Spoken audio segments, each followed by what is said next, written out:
linawin ha, kasi maraming camera ngayon, maraming vloggers. Never po ako nang hingi yung nagpa-picture ng 1.5. Oo, may kinikilala akong vlogger, may kinikilingan ako. Nagkataon lang talaga yung mga kilalang vlogger, yung mga influencer, yung mga social media influencer na kilalang mga vlogger na may appointment yan sa akin. Pero ngayon, nandito kayo, entertain ko naman kayo lahat dahil free ako. Makikita ko kasi sa social media ngayon, ang pinapakita lang nila, yung negative sides lang na hindi pinapakita nila kung bakit yung sasabi na mamaya na, yun lang lagi ang nakikita.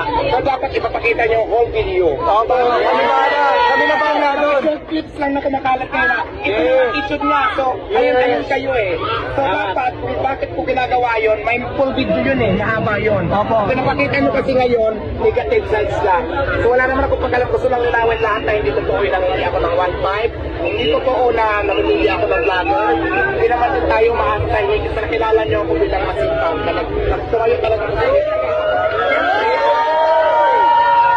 nagbibigay naman sa akin ng resibo na parang gusto lang ipahayaw ko bigyan. Ito ko rin hinihingi. Muto nagpapasalamat ako dahil sa business. Alam nga naman tanggihan ko na nag-offer sa'yo ng business.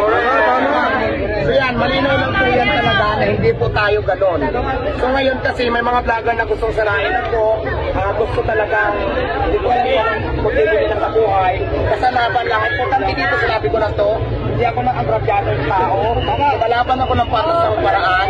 At saka wala akong taong inaatakan. Napatuloy ko ng pangarap ko na gusto ko sa buhay. Sana ganun din. Tama. Kaya lang, maraming salamat. Gusto ko lang pasalamatan si Sir.